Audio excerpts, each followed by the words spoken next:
Tension వాతావరణం నెలకొన్నటువంటి సందర్భం కూడా మనకు కనిపిస్తోంది. ఈ సవాళ్ళు ప్రతి సవాళ్ళు వల్ల ఒరిగేది ఏముందంటారు? అసలు టెన్షన్ పడాల్సినటువంటి స్టేజ్లో కాంగ్రెస్ పార్టీ ఉంది. ఎందుకంటే ఇచ్చిన హామీలు అమలు చేయలేదు, పరిపాలనా వైఫల్యం స్పష్టంగా కనబడుతున్నది.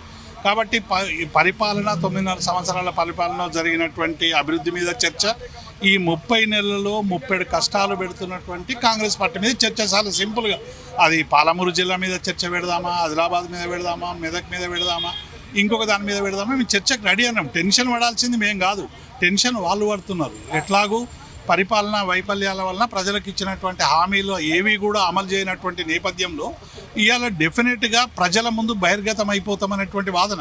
ఒక రైతు బంధు మీదనే చర్చ పెట్టండి, ఎన్ని ఎకరాలకు ఎన్నిసార్లు ఇచ్చారు. కేసీఆర్ గారు 11 సందర్భాల్లో 73,000 కోట్లు వేసారు. మీరు వచ్చిన తర్వాత 7 సార్లు ఎన్ని కోట్లు వేసారు, ఎంతమందికి వేసారు? రుణమాఫీ మేము 2 సార్లు 29,000 కోట్లు చేస్తే మీరు చేసింది ఏంది? 2 లక్షలని పేరు చెప్పి 20 కోట్లు మాత్రమే చేసింది కదా. ఒకవైపు రైతు బంధు ఎగ్గొట్టి ఆ డబ్బులతో రుణమాఫీ చేసింది తప్ప ఇంకోట్లేదు. కాబట్టి చర్చ అన్నిటి మీద చేద్దాం, ఇక టెన్షన్ పడాల్సినటువంటి అవసరం లేదు. ఇది ఎందుకంటే ప్రజలకు పోవాలి, ప్రజలకు అబద్ధాలు చెప్తూ ప్రజల్ని భ్రమింపజేసేటువంటి పరిస్థితి ఇలా కాంగ్రెస్ పార్టీ తీసుకొస్తూ ఉన్నది. కాబట్టి ఈ భ్రమల నుంచి బయటకు వచ్చి మంత్రులు వస్తారా, మంత్రులు వస్తే మా శ్రీనివాస్ గౌడ్ గారు ఉన్నారు, చాలామంది బీఆర్ఎస్కి సంబంధించిన నాయకులు ఉన్నారు. దీనికి కేటీఆర్ వచ్చి జూపల్లికి సమాధానం చెప్పాల్సినటువంటి అవసరం లేదు. ఎవరైనా రండి, గాంధీ ఇక్కడ కూర్చొని మాట్లాడదాం. మీరు ఏందో మేమేందో ప్రజలకు వివరించేటువంటి. కేటీఆర్ గారు, హరీష్ రావు గారు వస్తారా, వస్తలేరా? రేవంత్ రెడ్డి గారిని నమ్మనండి, కేటీఆర్ వస్తాడు, హరీష్ వస్తాడు. రేవంత్ రెడ్డి గారిని నమ్మనండి, ఖర్గే గారిని నమ్మండి, రాహుల్ గాంధీ నమ్మండి, ప్రియాంక గాంధీ నమ్మనండి. ఎందుకంటే వాగ్దానాలు చేసేది వాళ్ళు, జూపల్లి వాగ్దానం చేయలే, లేకుంటే ఇంకొక కోన్కిస్కా వాళ్ళు వాగ్దానాలు చేయలే. వాగ్దానాలు చేసింది వాళ్ళు. ఇవాళ ప్రతిపక్ష ఉపనాయకుడిగా హరీష్ రావు గారు ఉన్నారు, మా పార్టీ వర్కింగ్ ప్రెసిడెంట్ కేటీఆర్ గారు.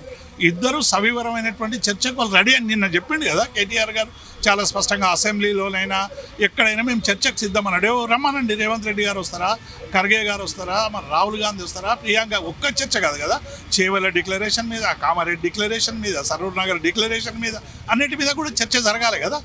మీరు చర్చ తప్పించుకునేటువంటి ప్రయత్నం చేస్తున్నారు. జూపల్లి కృష్ణారావు గారు వస్తారని మీకు ఏమైనా సమాచారం ఉందా? నేను అనుకుంటా జూపల్లి ఆయన ఏకపక్షంగా ఏకపాత్రాభినయం చేయడం తప్ప, నిజంగా ఆయనకు కూడా తెలుసు జూపల్లి కూడా కుత ఉడుకుతున్నాడు ఆ పార్టీలో ఆయన అనేక ఆ శాఖలో ముఖ్యమంత్రి జోక్యం ఎక్కువైందని అనేక సందర్భాల్లో. కానీ ఇట్లయినా కొంత పైకి రావాలనేటువంటి ప్రయత్నం జరుగుతున్నది తప్ప, నిజంగానే ఈ 30 నెలలలో జూపల్లి ప్రభుత్వ బాధ్యత తీసుకొని రైతులకు అందరికీ రైతు బంధు ఇచ్చినాక, రుణమాఫీ చేసినాక, 4,000 మహిళలకు ఇచ్చినాక, నిరుద్యోగ భృతి ఇచ్చినాక, ఉద్యోగులకు 6 DAలు PRs ఇచ్చినాక చర్చకు వస్తే మన అర్థం ఉంది. ఏమి చేయనటువంటి చెత్త పనులు చేసి చర్చకు రావడం అనేటువంటిది ఏంది అర్థమవుతుంది. ఆయన ఎట్టి పరిస్థితుల్లో కూడా చర్చ గాంధీ భవన్లో చేస్తాడని తప్ప ఇక్కడికి వచ్చేటువంటి ధైర్యం మాత్రం చేసేటువంటి అవకాశం లేదు.